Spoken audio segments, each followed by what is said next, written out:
Lately, I've been getting a lot of questions in drum lessons about triplets. So, rather than put up a graphic that shows the breakdown, the system of the triplet, I'm just going to talk about it in a conceptual way, where if you understand your note values in a basic sense, and I'm talking about, well, if you study with me, you know that the quarter note, I always call the quarter note the skeleton note because most of what we play is in common time 4/4. So the quarter note is like the skeleton. So if your tempo is here, that's the quarter note. That means that your eighth note is going to be 1 and 2 and 3 and 4 and. Your 16th notes, 1 E and a 2 E and a 3 E and a 4 E and a. All right? Half note, 1, 2, 3, 4. Whole note, 1, 2, 3, 4. Okay? So with the triplet, the triplet is actually the mother of all polyrhythms because we're taking 3/8 notes and saying that it equals a quarter note, which mathematically it doesn't, but this is where we start understanding the fuzziness or, like the fringeness of mathematical music. You can kind of play around with values a little bit. So if I start with my quarter note, and I'm talking eighth note triplets because that's really the best place to start to explain this stuff is to start with the eighth note triplet and then break it down in slower versions of it, meaning the quarter note and then the half note, and then faster versions of it, which would be the 16th note and the 32nd. So let's do this. 1, 2, 3, 4. 1, 2, eighth note triplets.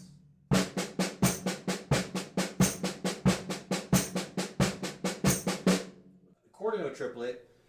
While I'm playing the snare drum, I'm going to be playing just like I did, but I'm going to move my left hand to my leg, and you'll still see that I'm playing the rate, but you're only going to be hearing the right hand. 12 divided by 2 is 6, so we're going to be getting a 6 against 4 kind of thing.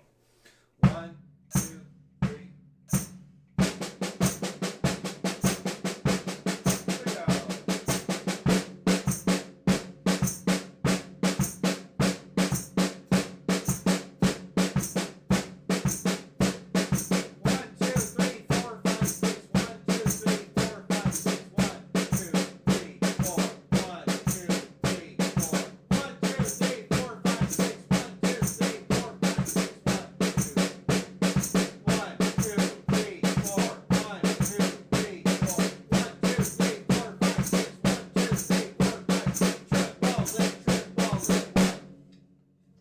Okay, so that wasn't the cleanest. It was a little sloppy because I'm turning around and shouting out the counts.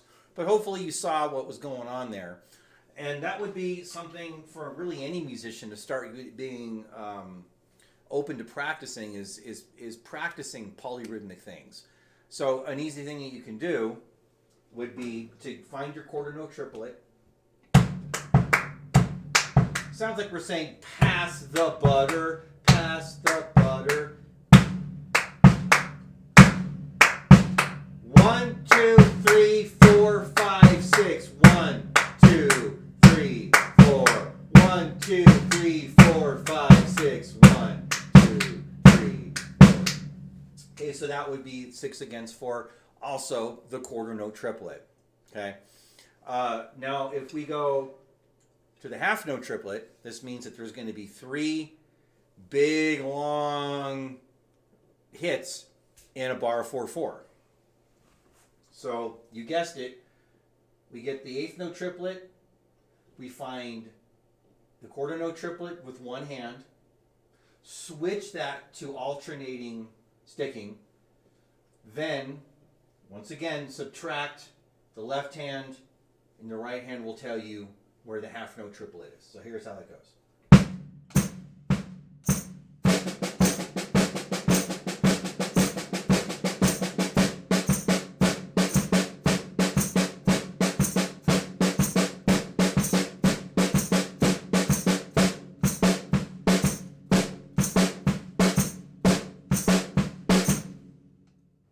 So that last part, that would be the half note triplet. About 7 years ago or so, I put out a page called 3 is Not for Free, and I've actually been using it a lot in lessons lately with some students. And that's a great way to hear the different types of eighth note triplet, quarter note triplet, half note triplet. See if you can hear them. I'm going to give you a big hint. The snare drum, especially the third progression I go to, what you hear on the snare drum in the third exercise, you can really hear the half note triplet. Because I'm going to be taking triplets, 3 to a drum, same rate. These are all eighth note triplets. I'm going to go 2 to a drum, which means it's going to take 2 bars for it to resolve on 1 on the snare. Then I'm going to go just one grouping or one hit of, so 1 triplet, 2 triplet, like that. And that's where you can hear the half note triplet.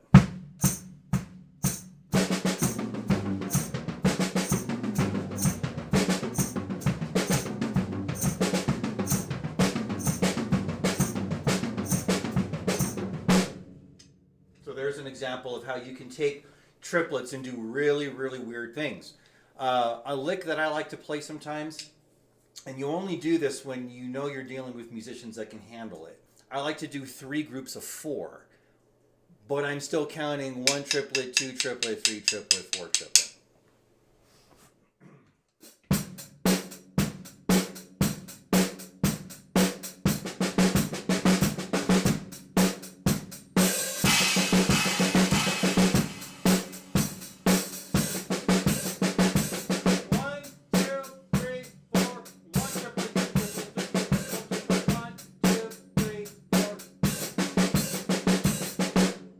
You can start doing weird things like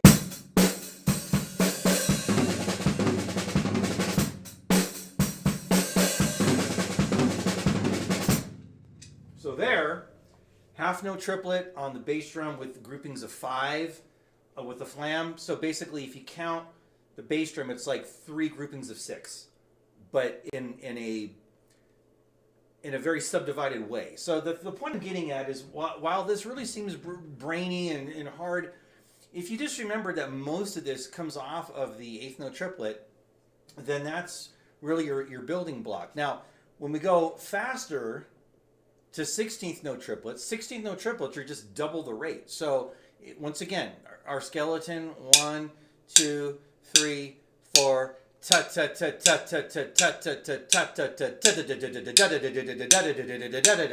right. I used to get really lost with these, but fortunately my drum teacher, Swede Meredith, God rest his soul, his counting system for 16th note triplets or sextuplets is dee-dally-doddly. Dee-dally-doddly. If you go to any book or any reputable teacher with a degree, they'll usually tell you to count 16th note triplets as 1 triplet and triplet. Okay, nothing wrong with that, or 1 ta-ta and ta-ta. But try saying that fast with this count. It doesn't work. But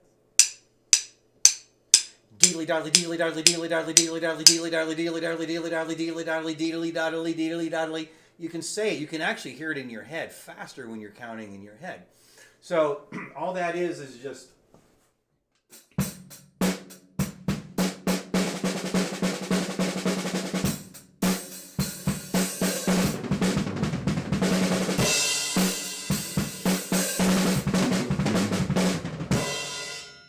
So right there, I know I got all fancy and everything, but every time I played da-da-da-da-da-da-da, I was thinking dee-dally-doddly, dee-dally-doddly. I even sometimes go 1 dilly-doddly, 2 dilly-doddly, 3 dilly-doddly, 4 dilly-doddly.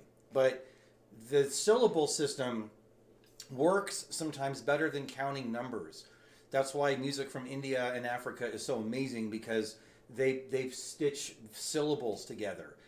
Tuck-it-ta, tuck-it-ta, tuck-it-ta. It's not a Western kind of thing. So if you can use some of that in the Western thought, I think it's actually pretty cool when you use syllables for rhythms. Okay, so here's how we deal with the 30-second note triplet. But let's just back up for a second. Remember, triplets are fuzzy, kind of weird. It's weird math.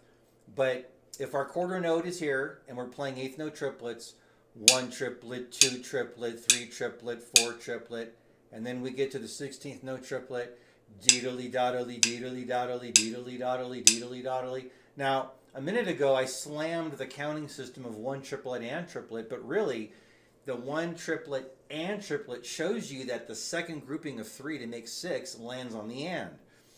So basically, when you're dealing with 16-note triplets, 3 16th note triplets equal 1 regular 8th note. 1 and 2 and 3 and 4 and, right? Deedly doddly deedly doddly deedly doddly deedly doddly. So when we get to 32nd note triplets, and remember folks, this is if you're playing, you're going to see 32nd note triplets like if you're playing in like 6/8 sometimes, because now the 8th note gets the full count. So this is all contingent on tempo and flow, but you normally will see that kind of thing more in like a 6/8. You will see it in 4/4, but like I mentioned, it's because it was a fast or a slow tempo. I'm sorry. So if I'm thinking of 16th notes, 1 E and up, 2 E and up, 3 E and up, 4 E and 1 E and up,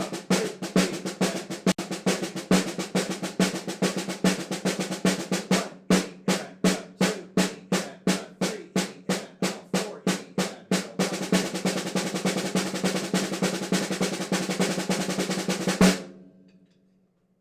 So hopefully that's the big mystery that is solved for you if you were struggling with it. If you made it through the whole video, God bless you. I know that was painful in some areas to just have to hear all that subdividing and counting. But folks, really remember, it's just a triplet, as Vinnie Colaiuta would say.